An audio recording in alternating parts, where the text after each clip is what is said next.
uInterview. Congratulations on the show. I got to watch a few of the episodes and really enjoyed it.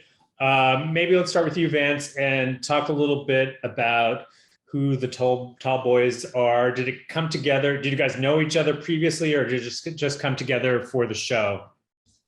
We knew each other through stand-up comedy in Toronto. We were all stand-up comedians. We loved doing improv and sketch comedy, and I think we all found that pretty cool about one another. So I knew Tim, Franco knew Guled, and we just joined forces for the greater good.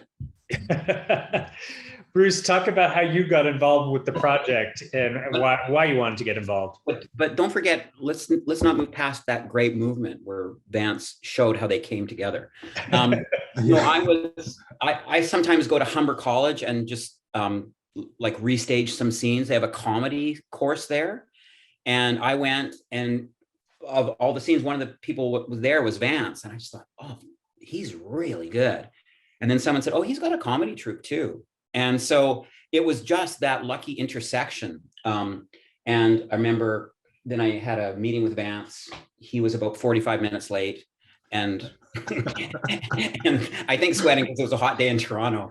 And I interviewed him and I said, oh, okay, come in my writing room. And then of course, the first thing I made him write was a character he was going to do where he's in love with my actual wife, who's going to be in the show. But I got to know them.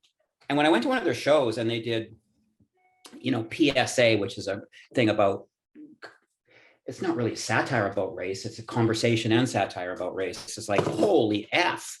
And then, and then they did all this other silly stuff. I thought, oh my God, these guys are great. These guys are it. So I just kind of wanted to do a comedy show with them. And it's not quite that easy, but we worked a little bit and then it worked out. And CBC was really, really into it. Yeah. So let's talk a little bit about the humor. I mean, it's I thought really, really funny. A lot. What are some of your favorite sketches in the season so far? For first season, I'd say PSA is probably one of my favorite sketches. And Racism Now is if you're familiar with that one, but it was the first sketch that we ever wrote, and we all kind of hopped into just a little mini writer's room with the four of us, sat down. This was the first idea, and we just laughed and laughed and laughed and put it on stage that night, and that was just kind of the beginning of everything. So that holds a really special place in my heart. Yeah. You, Bruce? Well, I love it all, but there's nice little moments of monologues where you get to know each of the guys in different ways, and they all do it, and they're all really good at it. And it was fun to just watch them like work together as they're like living together, like the monkeys in a house or something. And also the music stuff once they realized how cool, Tall in the Club, or once you add other elements and lights and camera moves, and how fun those fun ideas can be. So some are really small and personal, and some are really big, and that's kind of what I love, the mix of the two, really. Mm-hmm. Yeah, I mean, I think some of the political humor is really funny too. The Indigenous versus Penny it's like really hilariously funny. And you talk about some of the political stuff that you guys do, and how do you negotiate that line of doing something that kind of hits at the humor, but maybe trying to get to go right up to the line, but maybe not over it. I guess just put on the blindfold, ignore the line, and then listen when someone tells you to stop. I guess you've gone too far, but you just keep following what's funny to you, and all of that was just funny. And then you got to listen to your mentors and stuff. And Bruce really helped guide, a lot of sketches. I think this is the right way to go with this idea.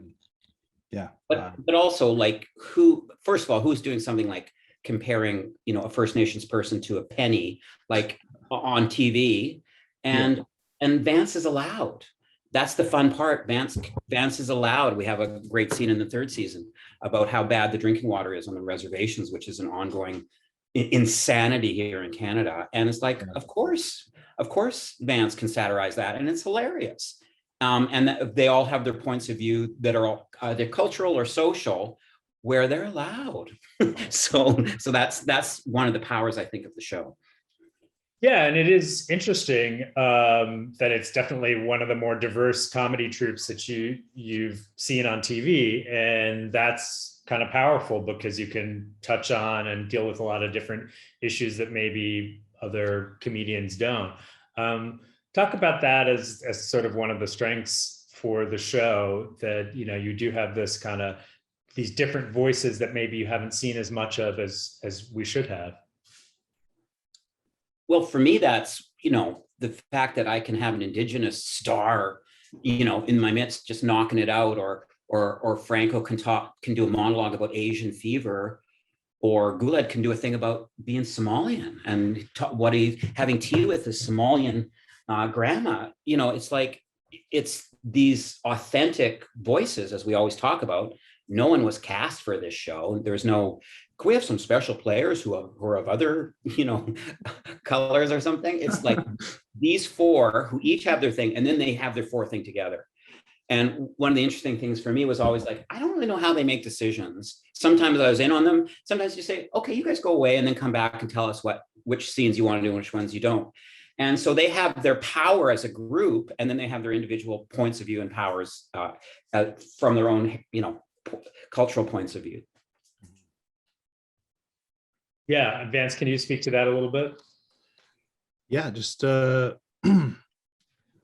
it's pretty, like Bruce is right. Like, no one was cast for this, and we're all pretty smart comedians. We were, a lot of the stuff that you see on the show was, we touched on in our stand-up coming up, and Toronto is it's most diverse city in the entire world. I mean, you're going to have many different stand-up comedians, and many different comedy troupes. We're just being influenced by so many different people from so many different backgrounds, and we saw them speaking their truth. And we're like, well, what's the difference between, say, Dave Marhej and myself? We were both, young brown men with families. Like, the way he speaks about his family is incredible, and I want to, influence my comedy as well. So it's just, we were so inundated with different types of comedy. I think it just kind of came through in our sketch, and we almost became fearless just to speak about who we are and what our point of view is. Yeah. Well, and that's another thing about the show that I think is wonderful, and the way the guys work is, as the kids in the hall, we were our own group, but we were also other great writers and other great directors who helped us and stuff. These guys are fiercely want to include the comedy community.